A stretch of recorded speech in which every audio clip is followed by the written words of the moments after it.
Assalamualaikum warahmatullahi wabarakatuh. Perkenalkan, saya Aprilia Dwi Cahyati dengan NIM A1A3180840 dari Program Studi Pendidikan Pancasila dan Kewarganegaraan. Di sini saya akan menampilkan video terkait dengan proposal penelitian tindakan kelas. Adapun judul dari proposal penelitian tindakan kelas saya yaitu meningkatkan keaktifan siswa kelas 7A SMP Negeri 6 Kabupaten Tebo tahun pelajaran 2020-2021 dalam pembelajaran PPKN dengan menggunakan model pembelajaran to study to try. Proposal ini terdiri dari 4 bagian, yaitu bab 1 pendahuluan, bab 2 tinjauan pustaka, bab 3 metode penelitian, dan terakhir daftar pustaka. Bab 1 pendahuluan terdiri dari 5 bagian, yaitu latar belakang masalah, rumusan masalah, tujuan penelitian, manfaat penelitian, dan definisi operasional. 1.1 Latar belakang masalah. Aspek yang penting dalam mendasarkan kehidupan manusia sehari-hari salah satunya adalah pendidikan. Dalam pelaksanaan pendidikan ini harus memperhatikan beberapa aspek penting, yaitu tenaga pendidik, kurikulum, buku atau bahan ajar, dan peserta didik itu sendiri. Berdasarkan kurikulum 2013 yang saat ini diterapkan di seluruh sekolah di Indonesia, peserta didik dituntut untuk berperan aktif dalam proses pembelajaran yang dilaksanakan. Peserta didik dituntut untuk dapat mandiri dalam belajar dan tidak tergantung seluruhnya pada materi yang disampaikan oleh guru. Namun, pada kenyataannya saat ini pelaksanaan ataupun penerapan kurikulum 2013 dalam mata pelajaran PPKN belum sesuai dengan yang diharapkan. Saat ini dalam proses pembelajaran PPKN, peran guru masih sangat dominan dalam menyampaikan materi pembelajaran. Hal ini mengakibatkan siswa menjadi lebih pasif ketika proses pembelajaran. Permasalahan mengenai keaktifan siswa dalam pembelajaran PPKN ini didukung dengan adanya hasil observasi yang dilakukan di kelas 7A sampai Negeri 6 Kabupaten Tebo, yang mana jumlah siswa dalam kelas 7A ini sendiri yaitu berjumlah 23 siswa. Namun dikarenakan pembelajaran berlangsung dalam keadaan pandemi, maka siswa dalam kelas 7 dibagi menjadi 2 kelompok, yang mana kelompok ganjil terdiri dari 12 orang dan kelompok genap terdiri dari 11 orang. Berikut peneliti lampirkan hasil observasi yang peneliti lakukan di kelas 7A SMP Negeri 6 Kabupaten Tebo yang pada saat itu jumlah siswa berjumlah 11 orang.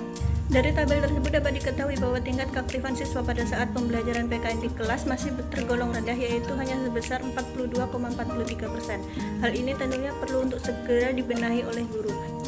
Salah satu model pembelajaran yang digunakan untuk meningkatkan keaktifan siswa dalam pembelajaran yaitu model pembelajaran kooperatif, yaitu to study to try. Dengan menerapkan model pembelajaran to study to try ini, siswa secara tidak langsung akan dituntut untuk aktif dalam proses pembelajaran. Siswa akan berdiskusi mengenai materi pelajaran dalam kelompok. 1.2 Rumusan masalah. Adapun rumusan masalah dalam proposal penelitian ini yaitu apakah model pembelajaran to study to try dapat meningkatkan keaktifan siswa kelas 7A SMP Negeri 6 Kabupaten Tebo tahun ajaran 2020-2021 pada mata pelajaran PPKN.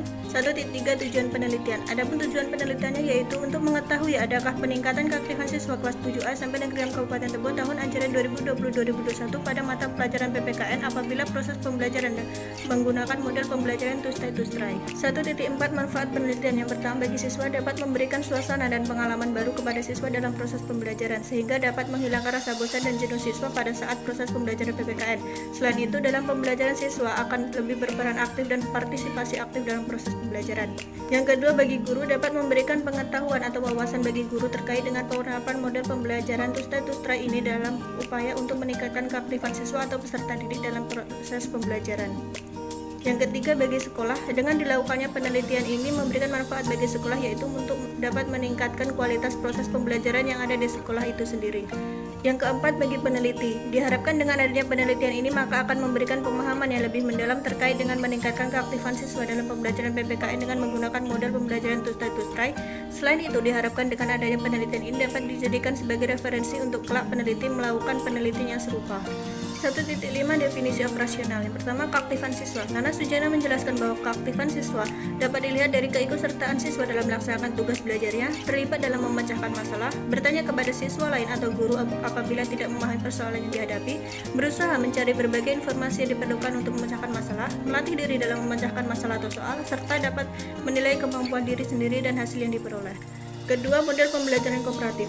Depdiknas menjelaskan bahwa model pembelajaran kooperatif merupakan strategi pembelajaran melalui kelompok kecil siswa yang saling bekerja sama dalam memaksimalkan kondisi belajar untuk mencapai tujuan belajar. Yang ketiga, model to study to try. Dijelaskan oleh Lee bahwa model pembelajaran to study to try merupakan suatu model pembelajaran di mana siswa belajar untuk memecahkan masalah bersama anggota kelompoknya. Kemudian dua siswa dari kelompok tersebut bertukar informasi kepada dua anggota kelompok lain yang tinggal. Keempat, pendidikan Pancasila dan Kewarganegaraan. Menurut Permendikbud nomor 22 tahun 2006 mengenai standar isi untuk satuan pendidikan dasar dan menengah, pendidikan kewarganegaraan merupakan mata pelajaran yang berbasis untuk membentuk warga negara lebih memahami serta dapat melaksanakan segala hak dan kewajiban sebagai seorang warga negara.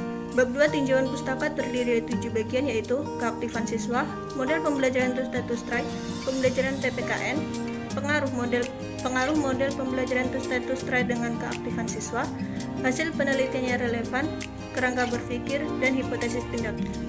Pertama, pengertian keaktifan siswa. Berdasarkan pengertian keaktifan siswa yang telah dikemukakan oleh Aunur Rahman, Sriyono, dan Dana Sujana, maka dapat disimpulkan bahwa keaktifan siswa merupakan kemampuan siswa secara mandiri dan aktif di dalam proses pembelajaran seperti bertanya dan menjawab pada saat proses pembelajaran, memecahkan masalah, mencari berbagai informasi yang dapat digunakan untuk memecahkan masalah, dan lain sebagainya yang harus diciptakan dalam proses pembelajaran. Yang kedua, faktor yang mempengaruhi keaktifan siswa. Dijelaskan oleh Muhyiddin Shah bahwa faktor yang mempengaruhi keaktifan siswa dapat dikelompokkan menjadi 3 macam. Yang pertama, faktor internal terdiri dari aspek fisiologis dan aspek psikologis. Yang kedua, faktor eksternal terdiri dari lingkungan sosial dan lingkungan non-sosial. Yang ketiga, faktor pendekatan belajar.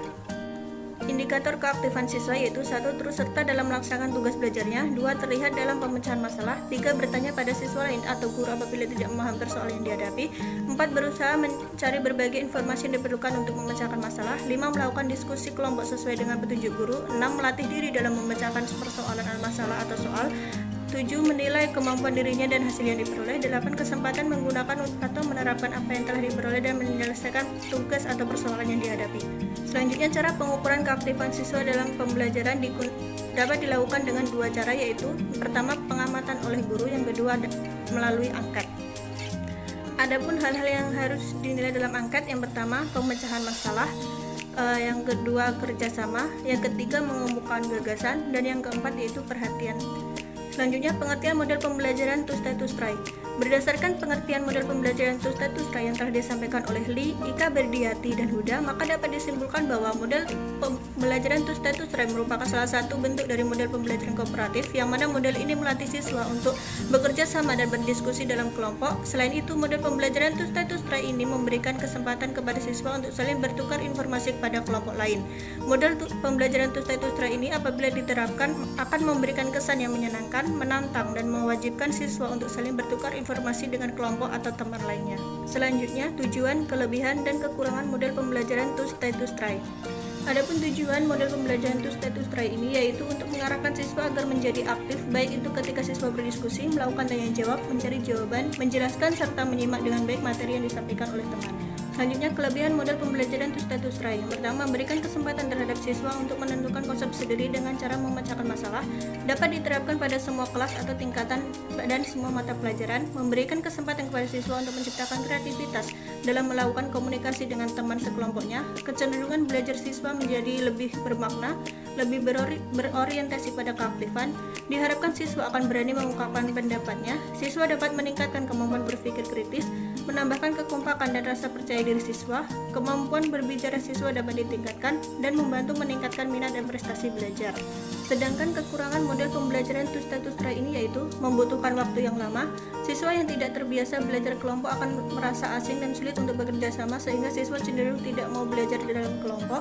Yang ketiga, bagi guru membutuhkan banyak persiapan yaitu materi dan tenaga. Yang keempat, guru cenderung kesulitan dalam pengelolaan kelas. Adapun cara untuk mengatasi kekurangan model pembelajaran status try ini yaitu guru terlebih dahulu harus mempersiapkan dan membentuk kelompok belajar. Dalam menentukan kelompok pun guru harus membagi siswa secara rata. Selanjutnya, langkah-langkah model pembelajaran status try. Pertama, guru menyampaikan materi atau permasalahan kepada siswa sesuai dengan kompetensi dasar. Yang kedua, guru membentuk siswa ke dalam beberapa kelompok. Yang ketiga, guru memberikan lembar kerja siswa untuk dibahas bersama kelompoknya. Yang keempat, siswa 2-3 orang berkunjung ke kelompok lain dan siswa lainnya tinggal di kelompoknya. Kelima, siswa yang berkunjung kembali ke kelompok dan menyampaikan hasil informasi yang diperoleh. Keenam, siswa berdiskusi mengenai informasi yang diperoleh. 7. Hasil diskusi dipresentasikan di depan kelas dan kelompok lainnya menanggapi. 8. Guru memberikan komentar pada siswa yang presentasi dan menanggapi presentasi dari siswa lain. 9. Guru membimbing siswa merangkum pelajaran. Dan yang terakhir yaitu guru memberikan penghargaan kepada siswa secara berkelompok. Selanjutnya, pengertian pendidikan Pancasila dan kewarganegaraan. Berdasarkan pengertian yang dikemukakan oleh para ahli, maka dapat disimpulkan bahwa pendidikan Pancasila dan kewarganegaraan merupakan suatu mata pelajaran yang merupakan rangkaian untuk membentuk atau mengarahkan peserta didik agar dapat menjadi warga negara yang memiliki karakter bangsa Indonesia, cerdas, paham akan politik dan hukum negara Indonesia, serta dapat berperan aktif dalam masyarakat berbangsa dan bernegara sesuai dengan ketentuan Pancasila dan Undang-Undang Dasar 1945. Selanjutnya, karakteristik pendidikan Pancasila dan kewarganegaraan terdiri dari 8 macam, yaitu dapat dilihat dalam video ini. Selanjutnya, tujuan pembelajaran PPKN. Yang pertama, siswa mempunyai karakter yang dapat mencerminkan penghayatan, pemahaman, serta pengalaman dari nilai dan moral Pancasila. Siswa memiliki komitmen konstitusional yang didukung dengan adanya sikap positif serta pemahaman mengenai Undang-Undang Dasar Republik Indonesia tahun 1945. Ketiga, peserta didik dapat berpikir kritis, cinta tanah air yang dijiwai oleh nilai-nilai dalam Pancasila dan Undang-Undang 1945, semangat Bhinneka Tunggal Ika, dan komitmen NKRI. Keempat, peserta didik dapat berpartisipasi aktif, cerdas, dan bertanggung jawab sebagai anggota masyarakat, tunas bangsa dan warga negara sesuai dengan harkat dan martabatnya sebagai makhluk ciptaan Tuhan Yang Maha Esa yang hidup bersama dalam berbagai tatanan sosial budaya. 2.4 Pengaruh model pembelajaran Tustai-Tustrai dengan keaktifan siswa. Menurut Purwakarta, Tustai-Tustrai memungkinkan siswa untuk saling bekerja sama dan saling bertukar informasi sehingga dapat meningkatkan keaktifan siswa dan mempengaruhi hasil belajar siswa. Sedangkan menurut Huda, model Tustai-Tustrai merupakan sistem pembelajaran kelompok dengan tujuan agar siswa dapat saling bekerja sama, bertanggung jawab, saling membantu memecahkan masalah, dan saling mendorong satu sama lain untuk berprestasi. Selain itu, model ini juga melatih siswa untuk bersosialisasi dengan baik. Dari pendapat para ahli tersebut, maka dapat disimpulkan bahwa penerapan model pembelajaran Tustai-Tustrai ini dapat meningkatkan keaktifan siswa dalam pembelajaran sekaligus juga dapat meningkatkan hasil belajar dari siswa itu sendiri. Dengan penerapan model pembelajaran ini, siswa dituntut agar dapat bekerja sama dengan teman satu kelompoknya, dan apabila siswa ingin memperoleh informasi yang banyak, maka siswa diharuskan untuk bertanya kepada teman lainnya.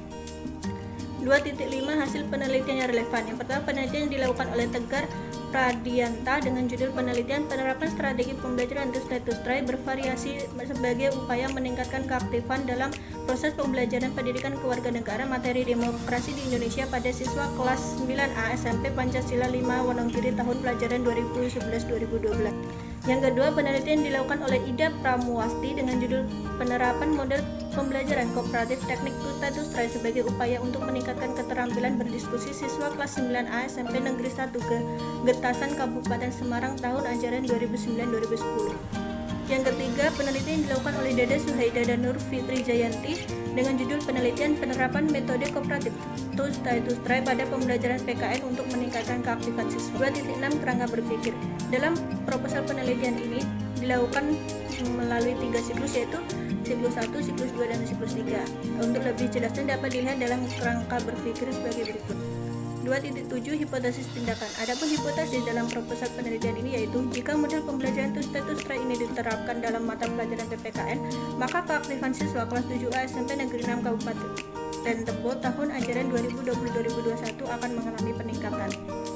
Bab 3 Metode penelitian terdiri dari 6 bagian, yaitu subjek dan objek penelitian, waktu dan tempat penelitian, prosedur penelitian, teknik pengumpulan dan analisis data, kriteria keberhasilan, dan jadwal penelitian. 3.1 Subjek dan objek penelitian.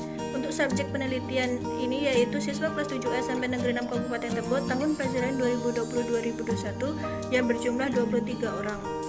Sedangkan untuk objek penelitian dalam penelitian ini yaitu keaktifan siswa dengan menerapkan model pembelajaran Tustai-Tustrai. 3.2 Waktu dan tempat penelitian.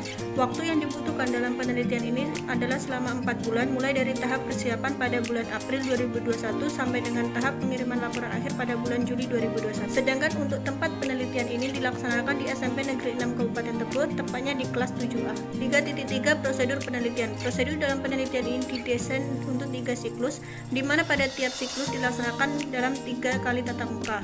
Untuk siklus pertama itu terdiri dari tahap perencanaan, tahap implementasi tindakan, tahap penutup dan observasi, tahap analisis dan refleksi. Selanjutnya dilaksanakan siklus 2 pada siklus 3. Pada tahap siklus 3 ini peneliti melihat terlebih dahulu analisis dan refleksi pada siklus pertama dan kedua. 3.4 Teknik pengumpulan dan analisis data. Teknik pengumpulan yang digunakan untuk mengumpulkan data dalam penelitian ini yaitu menggunakan kuesioner atau angket dan dokumentasi. Yang kedua, teknik analisis data. Data dianalisis dengan menggunakan teknik persentase, dan sebagai tambahan dalam penelitian ini juga dilihat hubungan antara model pembelajaran to status trait atau variabel X dengan keaktifan siswa atau variabel Y dengan menggunakan analisis statistik sederhana. 3.5 Kriteria keberhasilan. Yang menjadi kriteria keberhasilan dalam penelitian ini apabila nilai rata variabel yang diukur oleh kuesioner mencapai kualitas minimal tinggi dan variabel yang diukur dengan menggunakan lembaran tes dan observasi secara langsung mencapai keaktifan siswa minimal 75%. 3.6 Jadwal penelitian. Untuk tahap persiapan dan penyusunan proposal penelitian, tahap pendekatan dan revisi proposal penelitian, dan penyusunan kuesioner dan perangkat penilaian dilakukan pada bulan April. Tahap pelaksanaan siklus pertama dilaksanakan pada bulan Mei. Tahap pelaksanaan siklus kedua dilaksanakan pada bulan Juni, dan apabila memerlukan tahap pelaksanaan siklus ketiga dilaksanakan pada bulan Juli. Untuk tahap pengolahan dan analisis data, tahap penyusunan draft hasil penelitian, tahap penyusunan laporan akhir, dan tahap pengiriman laporan akhir dilaksanakan pada bulan Juli. Selanjutnya yaitu daftar pustaka. Untuk daftar pustaka dalam proposal penelitian ini, peneliti lampirkan sebagai berikut.